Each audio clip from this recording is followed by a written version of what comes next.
So I was going to talk about the cultural shock. I just didn't say anything about it to anyone. I'm like, wait, how did you know? Did you spy on my house? Welcome to Rhapsody in Lingo. My name is Israel, and so far, I've been in Reykjavik for 3 days to learn Icelandic. Bird. The first couple of days came with many surprises, bit of a shock to the system, but that's coming up later in the video. I could sit here all day long. Throughout the first week, we continued to practice pronunciation and grammar. Hrafnarnir fljúga hátt. Kan du uttala pennin igen? Pennin. Men inte med pennin. Pennin. Då är det bara penning. Ja. Hur säger man perfektion? Fullkomlig någonting? Nej. We also had a guest lecture every afternoon, such as this one on Icelandic music.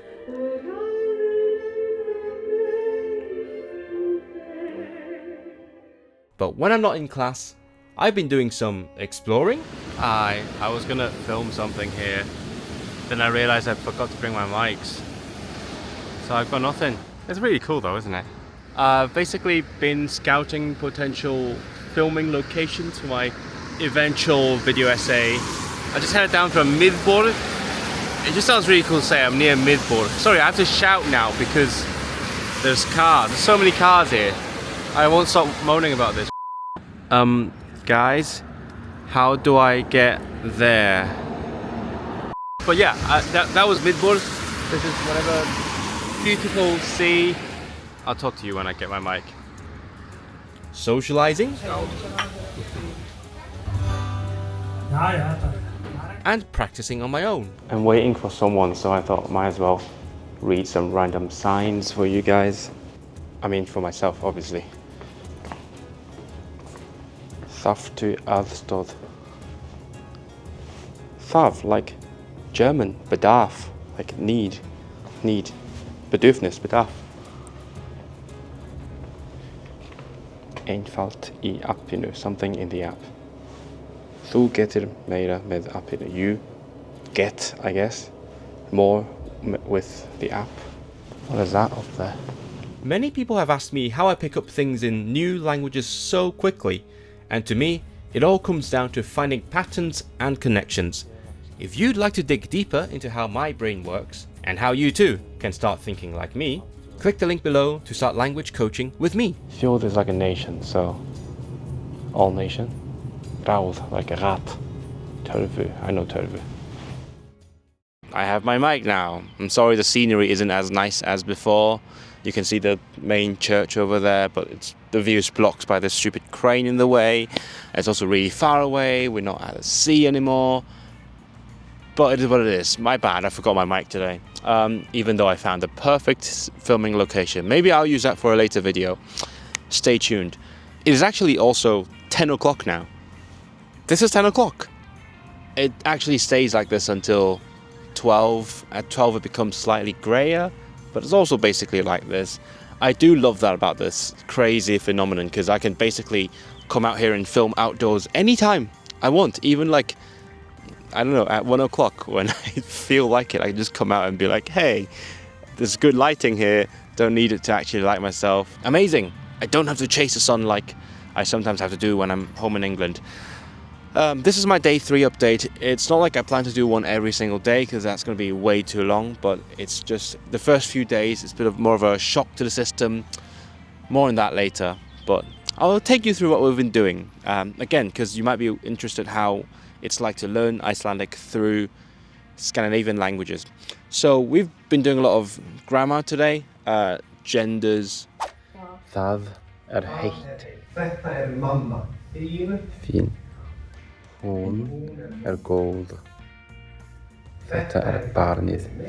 Þitt.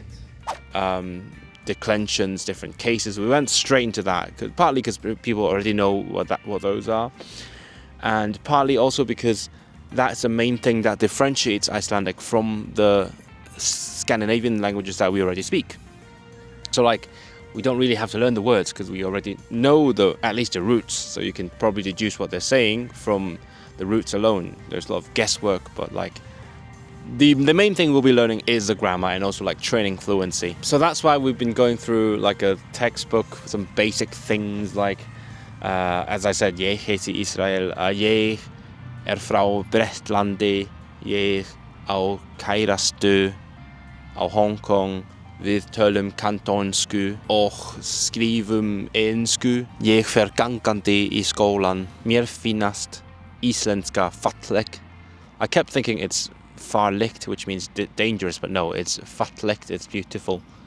Why do I sound Welsh now? Beautiful. So we're doing the basic stuff, but we're also flying through it. Every time the teacher shows us something new, he's like, bam, bam, bam, you know what it means, you can guess what it means. If you don't know, here's a grammar, now practice. Now talk to each other, describe each other, and so on. So we did like, oh, what's your name? My name's this, what's your name? And so on. At some point it got a bit too repetitive and then people started making shit up like, I am divorced, or I have 5 kids, ég á 5 börn. Different numbers of non-existent kids, just for the variety. And apparently, even though yesterday when I listed my languages, I skipped Welsh, because I didn't know how to say Welsh in Icelandic yet, somehow my classmate knows I speak Welsh. So, Josef, if you're watching this, hej, bra att veta att någon tittar på mina videor.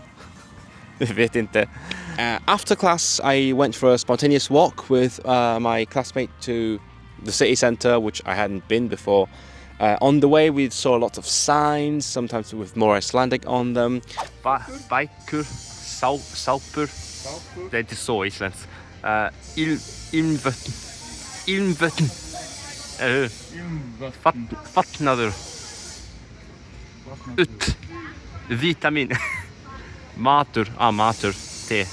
So we actually spent a lot of time just reading them and trying to decipher the Icelandic through, various Scandi languages that we know, Swedish, Norwegian, some Danish, with some grammatical knowledge. Bröt. Med bröd? Är det bröd? Bröd är bröt. Bröd. För att ö blir alltid ö på skandinavisk. Jag tror att det här det är miklabröt. Om jag kommer ihåg. Kanske. Ja, så vad ska det betyda? Nytur, så nytta tycker jag. Inte nytta, men nytta. Leivum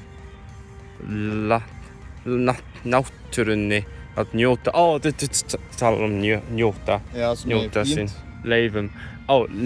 Liv. Vi låter naturen. Så konstigt. Det känns som jag förstår varje ord, men jag kan inte få dem tillsammans. Nej, Schweizis är stedet, eller ja. Naturligt. Blött, men blå. Blå? Ja, som... Farven? Nej. Blöt, jag tänker mer som blött. Inte sense. Blött. Efter att... Height. Height var till height. Stopp, va? Ja. Stoppet. Var att slå för. Ja. Så det är någonting höll på att slå det. Uttalas det U eller O? O är med lång streck. På U'n. Okay. Så skulle det vara mun, men det här är mun. Mun. My knowledge of Swedish isn't as good as the natives, obviously, so there's some words that are not really commonly used in Swedish, but commonly used in Icelandic. I wouldn't know them. Like apparently blöt in Icelandic, which is something like wet. I thought that was blå, which means blue. I'm very happy to flex that I can say the O very well, because this diphthong is extremely rare in world languages, but most notably it exists in Icelandic, like löve, löve mentioned, and Cantonese, like löve. So while we were looking at signs around us, we had a pretty good time discussing declensions, conjugations maybe, pronunciation, vocabulary, just practicing some phrases that we learned, occasionally Googling things as well, actually quite a lot. I remember when we were on Skólavörðustígur. Skólavörðustígur. I know what skola is at school. I know stígur, that's like steps. I don't know what vörðu is. And I'm not sure. I think that is something like defense. Like like bevaren. I love the long names. I have something in mind for later. Njóttu þess að hlusta að skáldskap eftir íslenskar konur. Njóttu þess. Genitiv. Så liksom njuta av. Ja. Det är därför det är genitiv. Now, as for my Swedish learning, because I'm learning 2 languages at once, don't forget, I'm in a very weird kind of silent period now.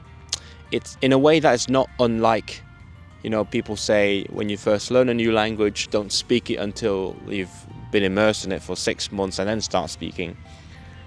I'm kind of sort of doing that, but rather than looking at learner materials, I'm actually sitting at the dinner table and listening to a C2 level discussion in Swedish and Norwegian about like party politics and religion and things like that. Understanding most of it, I think when it's Swedish I understand 90% of it. When it's Norwegian it's more like 80%, maybe less sometimes depending on what we're talking about. Du vet hva ordet slikkepinne er? Hæ? Ja, kärlek på pinne. Ja. Kärlek på pinne. Ja. If it's about languages, then I get basically everything. So I'm sitting there and listening to everything, and it's exactly like when I was listening to podcasts to refresh my Swedish. Whenever someone uses a word that I had forgotten that I knew, it would come straight back to me, and then it's like, bam, ready to go. It's a word in my arsenal now. So it's coming back to me pretty quickly, I have to say. I'm not very confident speaking right now. Oftentimes, I mean, when they ask me about what I think about the British monarchy, or they were like, oh, isn't there an election near where you are? I'm like, what the how do you know about that? It's early June, by the way, so there's going to be the Makerfield election in a few weeks. It'll have happened by the time you see this. Maybe Andy Burnham is PM already. Anyway, so I don't have the vocabulary to say those things. But I can talk around those things pretty well, so sometimes I find an easier way to explain things. So that still takes work, but it's going really quickly. Like, at this point I'm already thinking in Swedish, and it's only been like 2 full days. So I'm optimistic. By the end of this course, I'll be freaking fluent again, back on C1, maybe even C2, who knows. Maybe I'm too optimistic. But then again, when I was living in Sweden, I wasn't having like hours and hours of conversation on very complex topics every single day. But now I am. Who knows? So I was going to talk about the cultural shock, more like lifestyle thing instead of culture. But when I first moved into this house, I realized every time I use hot water, during a shower, or when I'm washing my hands, brushing my teeth, there is a very strong smell of bad eggs coming from the water. I know, I thought it was from the drain. So I thought that was a problem with the house, and because I didn't choose it, I just didn't say anything about it to anyone until randomly my friend Samuel said, so what do you think about the smell of the water? I'm like, wait, how did you know? Did you spy on my house? And I learned that, I didn't realize until then, the whole country is like this because they use geothermal water. It's all like from the volcanoes and shit.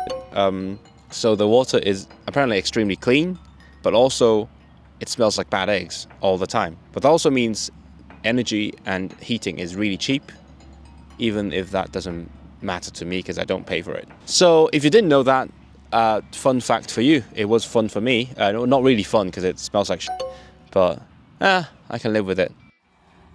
After the last lesson of the week, we were taken on an outing to places around the capital city.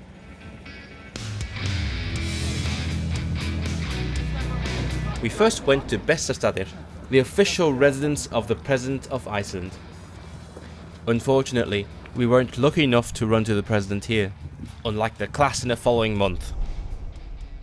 Ni känner kanske till honom. Vem var han? Snorri Sturluson. Kan någon förklara? Och Potter. Ja, Heimstingvar. Ja, och Etta. Snorra Etta. The interesting thing about these trips is that our teacher acts as our tour guide, explaining the history of these places to us in Swedish. Kyrkan hade varit här sedan 1200-talet. Men den här kyrkan, den här som vi ser, har varit här sedan 800-talet. But as the course went on, he would slowly but surely switch over to Icelandic. Hvað þýða þessir litir? Hvað þýða litirnir? Hvað þýða litirnir? Blár, rauður, hvítur. Hvað þýða litirnir? Litir það við það. Já, svo íslenski fáninn hefur 3 liti. Já, bláan, rauðan og hvítan lit. Hvað þýða litirnir? Hvað tákna litirnir? Hvað? Ég spyr ykkur, hvað? Blái liturinn hvað? Stendur fyrir hvað? Vatn? Fyrir vatnið eða fyrir Sjö. sumir segja fyrir fjöllin. Stundum hægt að sjá fjöllin þarna, ekki í dag, ekki af því að það rignir. Stundum sjást bláfjöllin héðan, bláfjöllin. Af hverju hvíti liturinn þarna? Kannski snjór, eða ís, eða jökull. Já, ok. Og af hverju rauðir liturinn þarna í miðjunni? Hraun. Hraun. Já. Eldfjall eða hraun. Hvað þýðir hraun? Hraun, hvað er það? Lava. En af hverju þessi rauði liturinn þarna í miðjunni? Af hverju ekki bara þessi blái og hvíti? En þegar þið farið á þjóðminjasafn í næstu viku, þjóðminjasafn, det Nationalmuseet, þjóðminjasafn, í næstu viku, þarna sést blái fáni með hvítum krossi. Sem var upprunalegi fáninn Íslands. Þegar Íslandingar komu til Kaupmannahafnar, með bát, komu til Kaupmannahafnar, og þegar fólk var að skoða hvers konar þjóðir eða hvers konar bátar væru að koma inn í höfn, og sá bara frá Grikklandi. Fólk frá Grikklandi kemur, bara nei, þetta eru Íslandingar, ok. Þannig að þeir ákveðu að setja rauðan kross og segja, nú erum við Íslandingar, við erum með rauðan krossinni, sem táknar einmitt eldfjall eða hraun. Þess vegna.